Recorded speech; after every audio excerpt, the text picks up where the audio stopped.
2025 is just around the corner. We have incoming sets that we need to start preparing for.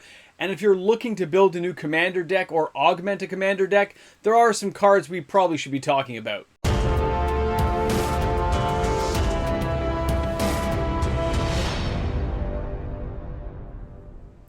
With upcoming Magic sets, there's always some excitement about what cards will be introduced and what cards in the secondary market may spike. I'm not trying to bring you to threat level midnight, but this is something we need to talk about.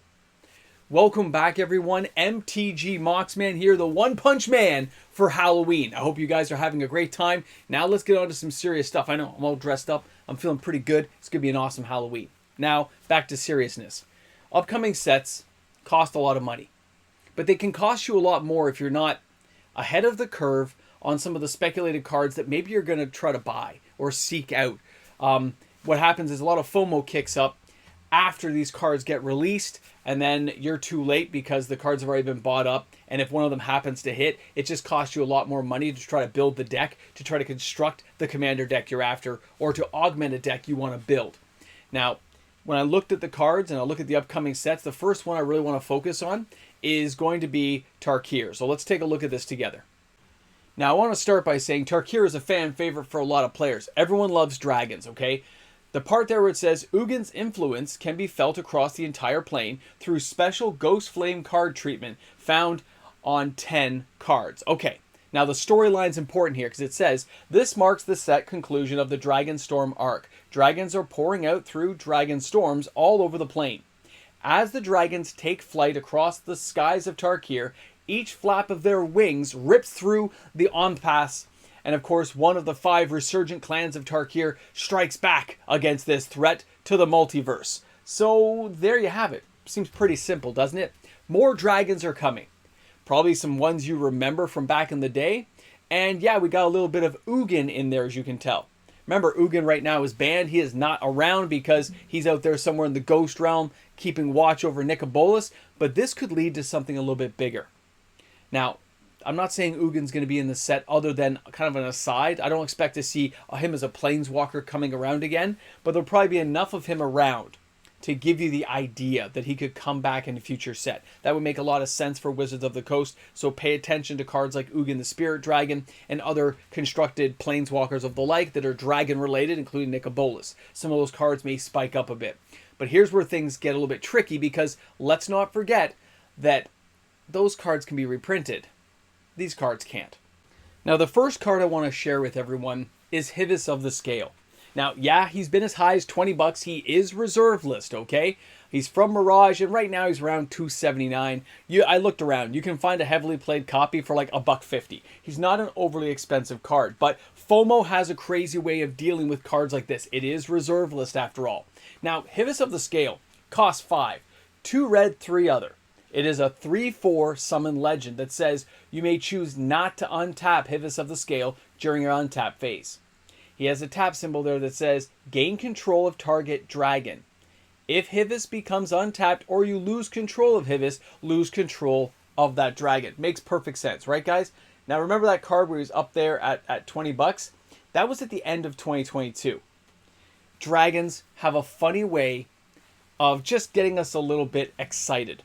Makes us want to get them, and we don't always reason with ourselves before we do so. And because of that, things can get a little bit crazy.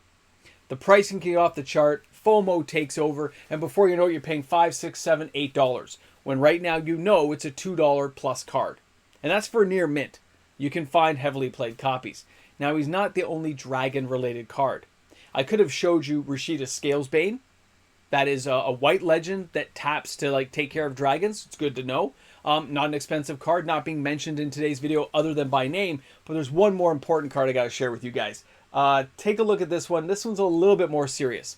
This is Zirlin of the Claw, again from Mirage. This card's been as high as $40. It's $9.36. Both of these cards have started having some buys. People are taking an interest. That tells me it's not players, it's speculators. Now, when we take a closer look, again, 5 casting costs for a 3/4, but this one's a little bit different. It says Summon Legend, sure, but you can pay 3, 2 red, 1 other. Search your library for a dragon card. Put it into play as though it were just played. Shuffle your library afterwards. That dragon is unaffected by summoning sickness. Remove it from the game. Now, I understand. On paper, that looks like, oh, it's not a big deal. It's just deal with the dragon, Mox, man. Like, he gets to drag it out, hits you once, and it's gone. That's right. He hits you once. A lot of people forget. We have some big ancient dragons out there. You got old Gnawbones. You got copper, brass, gold dragons, blue. You got some crazy big dragons that can do crazy things. And if they've set themselves up with a good commander deck, amazing. Now, the other thing is, we have to consider, those are reserve list cards. Those are the two that I'm most worried about. I did discuss it a few times this year, that if they bring dragons back around, or dragon commander deck kind of series thing, you do need to pay attention to it. I'm not expecting the ancient dragons and stuff to be inside of a pre-constructed commander deck. There's too much value there. But there may be some hype building up to that with Tarkir that makes those dragons appear in a premium product later on. I'd be very cautious about buying any of the copper, any of these ancient dragons for any significant sums of money until we kind of see the year play out a little bit further to see what maybe is in store. Those reserve list cards are both less than $10. If you're going to build a dragon commander deck of some sort, if you feel you want to play with these cards and have a good time, buy them now before the FOMO takes over. Buy one copy of whatever one you need for a commander deck. Call it a day. Buy 4 if you can. Great. Enjoy it. Only, again, if you think you're going to use it. But for a lot of players out there, this card has spiked before. It's going to spike again because they're related to dragons, and dragons are a fan favorite. My son, Mini Mox, loved them. I had to pick them both up, and I bought one of them a lot higher than just $9. I'll be honest. I lost it. I took a bath on the one card, so I think I paid $30 US. Okay? Now, that doesn't mean that these cards are not going to go up even further. So that's the thing. That's the highest we know of. If they put some crazy combos in there that make Dragon Tribal even more disgustingly powerful or more fun to play, you might see a lot more sales. Let's not forget Commander drives the secondary market in a lot of cases. They're going to try to make it standard again. You can see the layup for that. You can see the plan. You can see the coach saying, that's what we're going to do. This is the gameplay. But right now it's still Commander, which means that singles market is going to be dominated by people who want to just one punch their way through to a whole bunch of awesome cards. And if those speculators can get in before you, well, you may be paying a lot more for some of the cards than you think you might. And some of these cards may already be disappearing from the market. Maybe I saw a few sales. Maybe a few will be in my top 10 this weekend. And the funny thing is, a couple of these are not reserve list. But we'll have to wait till Saturday to discuss that together.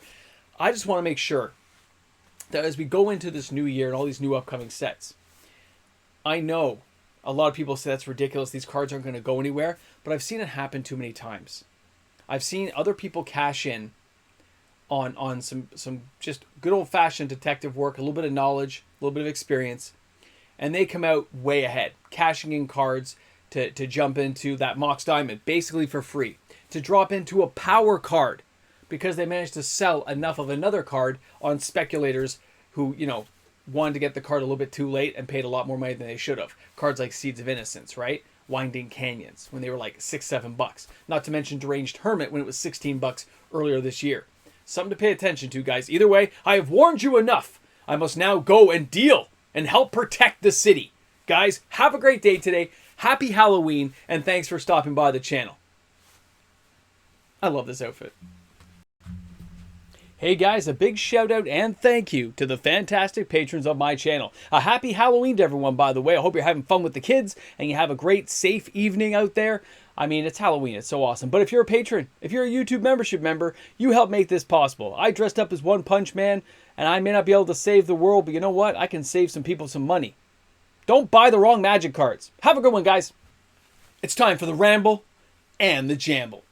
Now, if you're made it this far in the video, you guys know very well, I've called this before. This isn't a game of I told you so. It is when you know you're coming up to a dragon set. You know you're coming up to Aether Drift, which is a vehicle set. Look at the vehicles. Oh wait, we don't have to. They're not on the reserve list. They'll get reprinted. They'll be in pre-constructed decks. I don't think there is any vehicle worth a lot of money. That's a moot point. Let's jump over to Tarkir. Tarkir has dragons. Now, you can look at anything that goes with dragons. Any of the banners that can name dragons as a creature type. Any of the shapeshifters. Any of the cards on the reserve list that can be related to them. Including Rashida Scalesbane. I mentioned it, but I didn't show it. I'm not saying that's going to be a card, but at the same time, it's something to keep in mind, man. Like, people have done crazier things before, and we've seen this too many times with the initial FOMO. So, the other thing I want to say is, I know some people will probably get in early. If there's some good dragons out there that make those cards more worthwhile, you're going to see people try to flip them, okay? So something to keep in mind. Guys, I'm going to take these gloves off. I'm going to get changed.